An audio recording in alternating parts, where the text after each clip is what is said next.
શિક્ષા education zone Kalavad દ્વારા શરૂ કરવામાં આવેલા YouTube લેક્ચર સિરીઝની અંદર આપનું હાર્દિક સ્વાગત છે। આપણે ધોરણ 12 SPCC સબ્જેક્ટમાં SP વિભાગમાં ચોથું ચેપ્ટર એટલે કે સભ્યપદની ખૂબ સારી રીતે શરૂઆત કરી ચૂક્યા છીએ। ઓલરેડી આ ચેપ્ટરના બે વિડિયો આપણે ચેનલમાં પોસ્ટ કરેલા છે, જે તમે ગમે ત્યારે જોઈ પણ શકો છો। આજનો આપણો ટોપિક બનશે સભ્યપદ કંપનીમાં કોણ મેળવી શકે। બરાબર, આપણે આનો ડિટેલમાં અભ્યાસ કરવાના છીએ। તો પહેલા તો સભ્યપદ મેળવવાનું છે આપણે કંપનીમાં।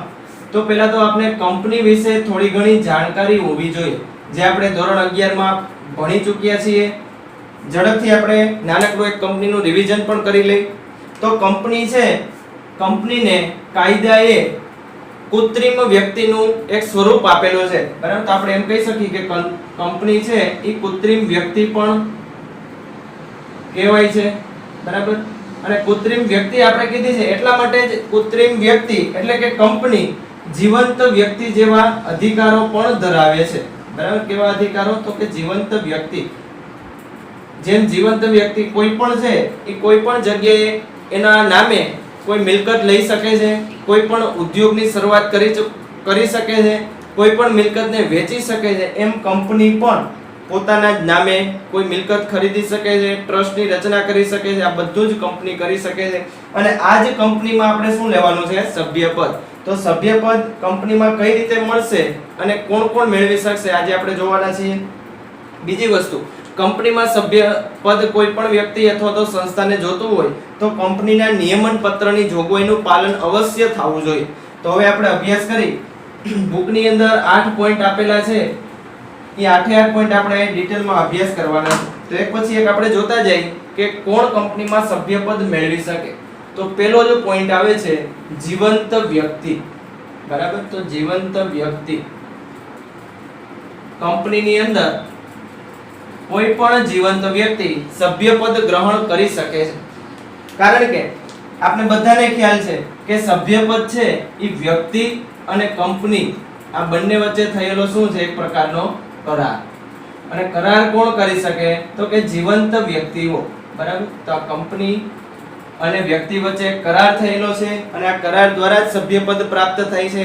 તો કરાર કરવા માટે જે પણ વ્યક્તિઓ સમર્થ છે, આ બધી જ વ્યક્તિઓ કંપનીના સભ્યપદ ગ્રહણ કરી શકશે। હવે અહીંયા પણ અપવાદ આવેલા છે કે અમુક વ્યક્તિઓ હજી પણ એવા હોય છે કે જે કરાર કરવા માટે સમર્થ નથી। કયા કયા વ્યક્તિઓ? તો કે ભાઈ સગીર વયના વ્યક્તિઓ। બરાબર, જેની ઉંમર સગીર વય એટલે કે 18 વર્ષ કરતા ઓછી હોય એ વ્યક્તિઓ કંપનીનું સભ્યપદ નહીં લઈ શકે। બીજા તો કે નાદાર વ્યક્તિઓ। બરાબર, નાદાર એટલે કે જેની ઉપર ઘણું બધું દેવું લાગી ગયેલું હોય છે, આ વ્યક્તિ પણ કંપનીનું સભ્યપદ ગ્રહણ કરી શકતા નથી। અને છેલ્લે અસ્થિર મગજના માણસો। બરાબર, અસ્થિર મગજની કોઈ પણ માણસ છે અથવા તો કોઈ પણ વ્યક્તિ છે એ કંપનીનું સભ્યપદ ગ્રહણ કરી શકશે નહીં। કંપનીને નવા કાયદા અનુસાર સગીર વયની વ્યક્તિ માટે અમુક જોગવાઈઓ એવી કરેલી છે કે જેમાં સગીર વયની વ્યક્તિ પણ કંપનીનું સભ્યપદ છે ગ્રહણ કરી શકે છે। તો આ એક પણ અપવાદ પણ આપણે યાદ રાખશું કે સગીર વયની વ્યક્તિ છે અમુક જોગવાઈને અનુસાર કંપનીનું સભ્યપદ ગ્રહણ કરી શકે છે। તો પહેલો પોઈન્ટ આપણે આવી ગયો છે, સભ્યપદ કોણ મેળવી શકે? તો કે કોઈ પણ જીવંત વ્યક્તિ કંપનીનું સભ્યપદ મેળવી શકે છે। ચાલો એના પછી હવે આપણે વ્યક્તિ અને સંસ્થા બધાની વાત કરવાની છે। તો બીજી વસ્તુ આવશે પેઢીના ભાગીદારો। બરાબર, પેઢીના ભાગીદારો, ખાસ ધ્યાન રાખજો। અહીં એક વસ્તુ લખેલી છે પેઢીના ભાગીદારો। બરાબર, એટલે કે ખાલી એકલી પેઢીને ક્યારે કંપનીનું સભ્યપદ મળવાનું નથી। શા માટે? કારણ કે પેઢી છે ઈ કાયદા અનુસાર વ્યક્તિ છે નહીં। બરાબર, અને વ્યક્તિ નથી એટલા માટે પેઢીને ક્યારેય કંપનીનું સભ્યપદ મળી શકવાનું નથી। પરંતુ પેઢીના જેટલા ભાગીદારો છે, આ ભાગીદારોને જો કદાચ કંપનીનું સભ્યપદ જોતું હોય તો એ ગ્રહણ કરી શકે છે। બરાબર, ઘણી વખત એવું થતું હોય કોઈ પેઢીની અંદર એક ભાગીદાર હોય અથવા તો એક કરતા વધારે પણ ભાગીદારો હોય છે। તો આવા સંજોગોમાં કોઈ એકલો ભાગીદાર પણ કંપનીનો સભ્યપદ લઈ શકે છે અથવા તો સંયુક્ત રીતે પણ સભ્યપદ ગ્રહણ કરી શકે છે। તો આ વસ્તુ પણ આપણે યાદ રાખશું, પેઢીના ભાગીદારો। ચાલો એના પછી ત્રીજો પોઈન્ટ આવે છે હિન્દુ અવિભક્ત કુટુંબ। બરાબર, હિન્દુ અવિભક્ત કુટુંબ, જેને ઇંગ્લિશમાં હિન્દુ અનડિવાઇડેડ ફેમિલી અને શોર્ટ ફોર્મ આપણે HUF તરીકે પણ ઓળખીએ છીએ, બરાબર. આ એવું ફેમિલી છે કે જેની અંદર એક સાથે 3 પેઢી સાથે કામ કરે છે અને સાથે જ એનો આખો કુટુંબનો વહીવટ થાય છે. એટલે એક મોટું કુટુંબ છે. આ મોટું કુટુંબને HUF ની રચના કરી દીધી છે. તો ધારો કે આ કુટુંબને જો હવે કંપનીનું સભ્યપદ ગ્રહણ કરવું હોય તો આ કુટુંબ પણ સભ્યપદ છે, કોઈ પણ કંપનીનું ગ્રહણ કરી શકે છે. પણ આ એક વસ્તુ ઈ ધ્યાનમાં રાખવાની છે કે HUF ની અંદર માત્ર શબ્દ લખેલો છે માત્ર, બરાબર. માત્ર કોણ લઈ શકે તો કે કુટુંબનો વડો, બરાબર. એટલે કે કુટુંબના જે કર્તા હશે આ કર્તા જ માત્ર કંપનીનું સભ્યપદ ગ્રહણ કરી શકશે, બરાબર. કદાચ પોતાના એકલાના નામ ઉપર લે અથવા તો સંયુક્ત નામે પણ કંપનીનું સભ્યપદ ગ્રહણ કરી શકે છે. તો આ પણ વસ્તુ આપણે ધ્યાનમાં રાખશું. HUF એટલે કે હિન્દુ અવિભક્ત કુટુંબ, હિન્દુ અનડિવાઇડેડ ફેમિલી. ચાલો એના પછી 4 નંબર ઉપર કોઈ પણ ટ્રસ્ટ, બરાબર. કોઈ પણ ટ્રસ્ટ છે ઈ જો કોઈ કંપનીના શેર ખરીદે, બરાબર. શેર ખરીદશે એટલે હવે શેર માટેની અરજી કરશે. જ્યારે એના શેર મંજૂર થશે ત્યારે એ લેખિતમાં અરજી આપશે અને જો સભ્યપત્રકની અંદર નામ નોંધાવશે તો કોઈ પણ ટ્રસ્ટ પણ કંપનીનું સભ્યપદ છે એ ગ્રહણ કરી શકે છે. તો આપણે ટ્રસ્ટને પણ વાત કરી ચૂક્યા. હવે 5 નંબર ઉપર આવે છે વિદેશી નાગરિકો, બરાબર. વિદેશી નાગરિકો અથવા તો વિદેશી વ્યક્તિઓ, બરાબર. ધારો કે ભારત દેશની કોઈ કંપનીની અંદર સભ્યપદ કોઈ વિદેશી વ્યક્તિને જોતું હોય તો ભારતની કંપની છે એને સભ્યપદ આપી શકે છે. એના માટે માત્ર એને કરવાનું શું થશે તો વિદેશના કોઈ પણ વ્યક્તિઓએ ભારતની કંપનીના શેર ખરીદવા જોશે. ચાલો એક વસ્તુ આપણે જોઈ લઈએ. ધારો કે ભારત દેશની અંદર આ ભારત દેશની અંદર એ કંપની આવેલી છે.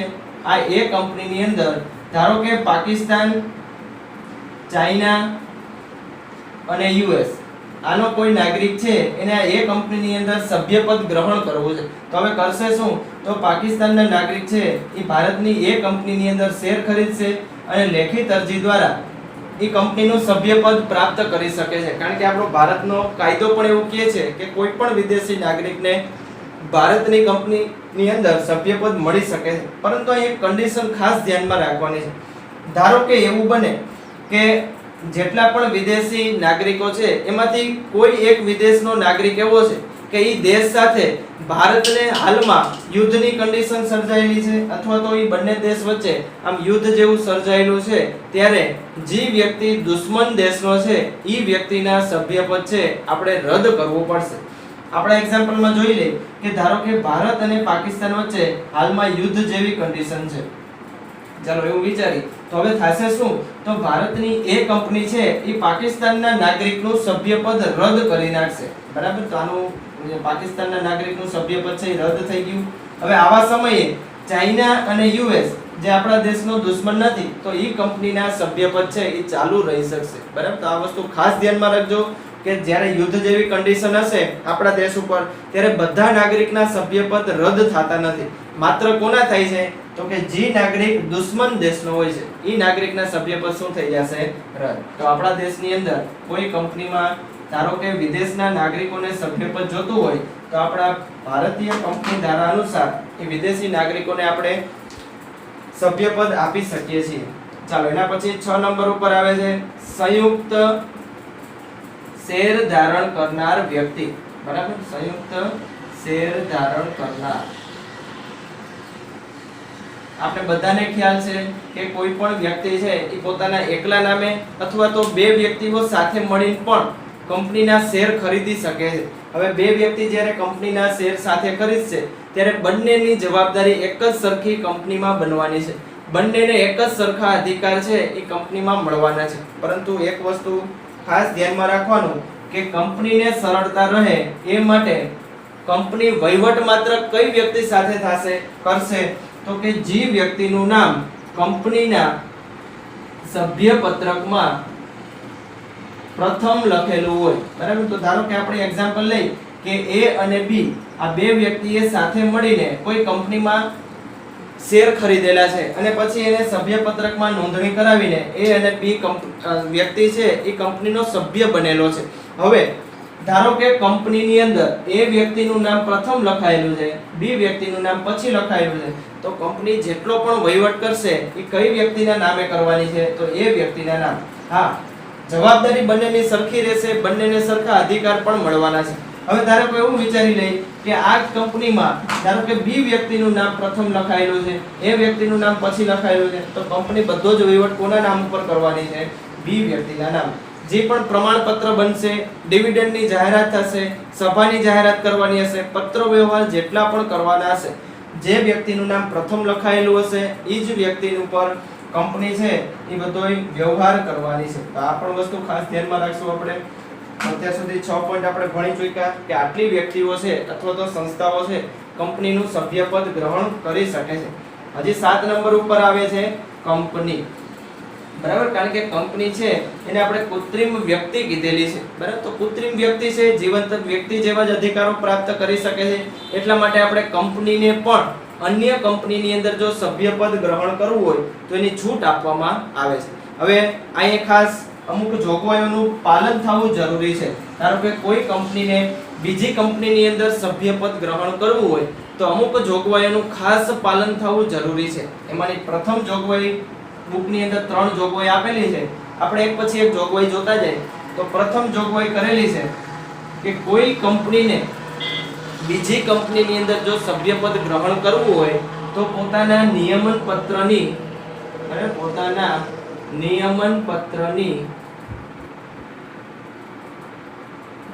જોગવાઈઓનું ખાસ પાલન કરવું પડે છે. બરાબર, તો પોતાના નિયમન પત્ર અનુસાર જ બીજી કંપનીનું સભ્યપદ ગ્રહણ કરી શકે છે.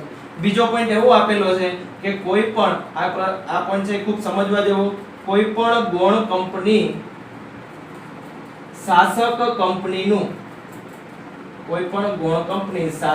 કંપનીનું સભ્યપદ ગ્રહણ કરી શકે નહીં. બરાબર, તો આ એક વસ્તુ આપણા માટે નવી છે, આપણે સમજી લઈએ. પહેલા તો મુદ્દો સમજી લઈએ. કોઈ પણ ગૌણ કંપની છે એના શાસક કંપનીનું સભ્યપદ ગ્રહણ કરી શકશે નહીં. પરંતુ હાલના સમયમાં અમુક અપવાદ પણ એવા આવેલા છે કે જેમાં ગૌણ કંપનીને શાસક કંપનીનું સભ્યપદ આપવામાં આવે છે. તો એ આપણે હમણાં જોઈ લેશું કે કયા કયા અપવાદ છે. પહેલા આ બે વસ્તુ આપણે સમજી લઈએ કે ગૌણ કંપની કોને કહેવાય અને શાસક કંપની કોને કહેવાય. તો એક એક્ઝામ્પલ હું તમને આપું છું. ધારો કે આપણા ઇન્ડિયાની ખૂબ જ ફેમસ કંપની ટાટા કંપની છે. આ ટાટા કંપની એટલે શાસક કંપની આપણે લઈ લઈએ કે જે મુખ્ય કંપની છે. હવે આ જ કંપનીએ કોઈ અલગથી એક નાનકડી બીજી કંપની બનાવેલી છે. ધારો કે આપણે લઈ લઈએ ટાટાની ઘણી બધી કંપની છે, એમાંથી ટાઇટન. ચાલો, ટાઇટન કંપની છે એ ટાટાની અંડરમાં જ કામ કરે છે, પરંતુ આ કંપની કેવી છે? ગૌણ કંપની છે. કોની ગૌણ કંપની? તો કે ટાટા કંપનીની ગૌણ કંપની છે. આપણે શું લખેલું છે? ગૌણ કંપની શાસક કંપનીનું સભ્યપદ લઈ શકે નહીં. તો ટાઇટનને હવે જો ટાટા કંપનીનું સભ્યપદ ગ્રહણ કરવું હોય તો ટાઇટન કંપની ટાટાનું સભ્યપદ ગ્રહણ કરી શકશે નહીં. પરંતુ અમુક એવી અપવાદ પણ આવેલા છે. આ અપવાદની અંદર ગૌણ કંપની છે એ શાસક કંપનીનું સભ્યપદ લઈ શકશે. કયા કયા? તો પહેલો જ પોઈન્ટ આપેલો છે. ધારો કે શાસક કંપનીની અંદર કોઈ સભ્યનું મૃત્યુ થાય છે, આવા સમયે ટાઇટન કંપની એટલે કે ગૌણ કંપની છે એ શાસક કંપનીનું સભ્યપદ લઈ શકે છે. બરાબર, તો આ વસ્તુ આપણે ધ્યાનમાં રાખશું કે કોઈ પણ શાસક કંપનીમાં સભ્યનું મૃત્યુ થાય છે, બરાબર, એટલા માટે વહીવટ કરવાવાળી કોઈ વ્યક્તિ છે નહીં, તો આવા સમયે ગૌણ કંપની શાસક કંપનીનું સભ્યપદ લઈ શકે છે. બીજો પોઈન્ટ આપેલો છે. ધારો કે એવું આપણે વિચારી કે આ ગૌણ કંપની જે છે આ ગૌણ કંપની કોઈ વ્યક્તિના ટ્રસ્ટ તરીકે કામ કરે છે. બરાબર, એટલે કે ટ્રસ્ટી તરીકે કામ કરે છે. હવે આપણા પોઈન્ટ જોઈ લઈએ તો આપણે ટ્રસ્ટને શું આપેલું છે? કોઈ પણ કંપનીનું સભ્યપદ ગ્રહણ કરવાની છૂટ આપેલી છે. તો હવે આ ગૌણ કંપની છે કેના સ્વરૂપે કામ કરે છે? તો કે ટ્રસ્ટી તરીકે કામ કરે છે. અને આ ટ્રસ્ટી છે તો ટ્રસ્ટી કોઈ હિત સંબંધ વગર કાર્ય કરે છે, એટલે એને કઈ નફા નુકસાનનું એટલું બધું જરૂરિયાત રહેતી નથી. તો આવા સંજોગોની અંદર પણ ગૌણ કંપની છે એ શાસક કંપનીનું સભ્યપદ લઈ શકે છે. તો આ બીજો પોઈન્ટ થઈ ગયો કે જ્યારે ગૌણ કંપની કોઈ વ્યક્તિના ટ્રસ્ટી તરીકે કાર્ય કરતી હોય અને આ ટ્રસ્ટની અંદર કોઈ હિત સંબંધ રહેલો ના હોય એવા સંજોગોની અંદર ગૌણ કંપની શાસક કંપનીનું સભ્યપદ ગ્રહણ કરી શકે છે. અને ત્રીજો પોઈન્ટ, ધારો કે જ્યારે આ નિયમ બન્યો કે ગૌણ કંપની શાસક કંપનીનું સભ્યપદ ગ્રહણ કરી શકે નહીં. આની પહેલા ધારો કે કોઈ ગૌણ કંપનીએ શાસક કંપનીનું સભ્યપદ જો ગ્રહણ કરેલું હોય અને આ બે વચ્ચે સંબંધ સ્થાપિત થયેલો હોય તો આવા સંજોગોમાં એનું સભ્યપદ શરૂ રાખવાની અંદર છૂટ આપવામાં આવે છે. તો આ 3 પોઈન્ટ હતા, આ ખૂબ આપણે યાદ રાખીશું. એના પછી છેલ્લો પોઈન્ટ, આપણે કંપની જોઈ લીધું કે કોઈ પણ કંપની પણ બીજી કંપનીનું સભ્યપદ લઈ શકે છે. એનો તફાવત પણ જોઈ લીધો કે ગૌણ કંપની છે ઈ શાસક કંપનીનું ક્યારેય સભ્યપદ છે એ લઈ શકશે નહીં. હવે છેલ્લો પોઈન્ટ 8, અન્ય સંસ્થાઓ. બરાબર, હજી આના સિવાયની કોઈ પણ સંસ્થાઓ જેવી કે સહકારી મંડળીઓ છે, આવી નાની નાની સંસ્થાઓ છે જે કાયદા અનુસાર જો કંપનીનું સભ્યપદ એને ગ્રહણ કરવું હોય તો એ કંપનીનું સભ્યપદ લઈ શકે છે. બરાબર, ઓલમોસ્ટ આપણે બધી જ વસ્તુ કવર કરી ચૂક્યા છીએ. બરાબર, તો આટલી વસ્તુ વ્યક્તિઓ અને સંસ્થાઓ કંપનીનું સભ્યપદ લઈ શકે છે. ફરીથી એકવાર ફાસ્ટ રિવિઝન આપણે કરી લઈએ તો કોઈ પણ જીવંત વ્યક્તિ, બરાબર, કે જે કરાર કરવા માટે સમર્થ છે, આ બધી જ વ્યક્તિ કંપનીનું સભ્યપદ લઈ શકશે. પેઢીના ભાગીદારો, બરાબર, પેઢીને ક્યારેય વ્યક્તિ તરીકેનો દરજ્જો આપેલો નથી, એટલા માટે એકલી પેઢી ક્યારેય કંપનીનું સભ્યપદ લઈ શકશે નહીં, પરંતુ પેઢીના ભાગીદારો છે એ કંપનીનું સભ્યપદ લઈ શકશે.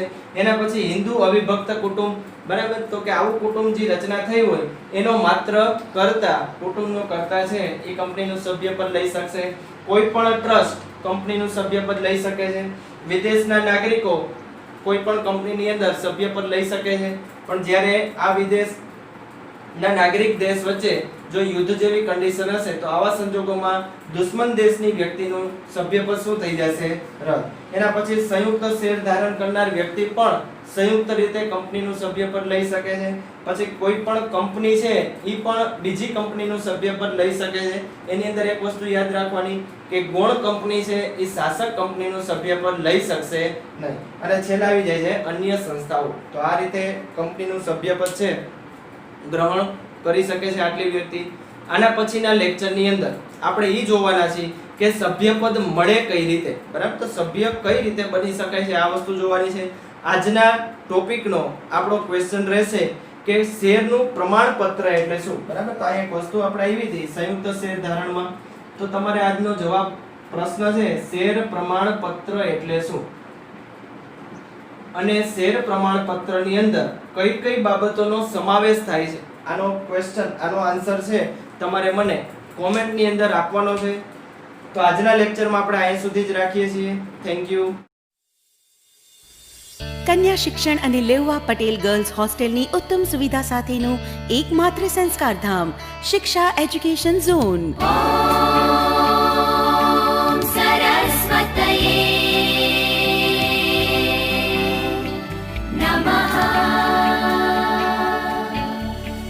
શિક્ષા એજ્યુકેશન ઝોન. કન્યા શિક્ષણનું શ્રેષ્ઠ માધ્યમ શિક્ષા એજ્યુકેશન ઝોન કાલાવાડ.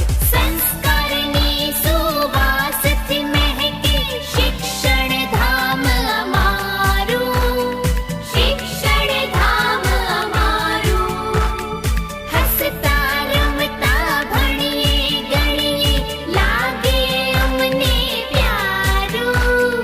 લાગે અમને પ્યારું. ગમ્મત સાથે જ્ઞાન મળે જ ગુરુજનોનો દુલાર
પંથકમાં શિક્ષા એટલે શિક્ષણ માટેનો સર્વશ્રેષ્ઠ વિકલ્પ છે. શિક્ષા એજ્યુકેશન ઝોન. આજે જ સંપર્ક કરો. કાલાવાડ જામનગર હાઈવે, પિયાવા હનુમાન મંદિર પાસે, નાના બાદન પરના પાટિયા સામે, કાલાવડ.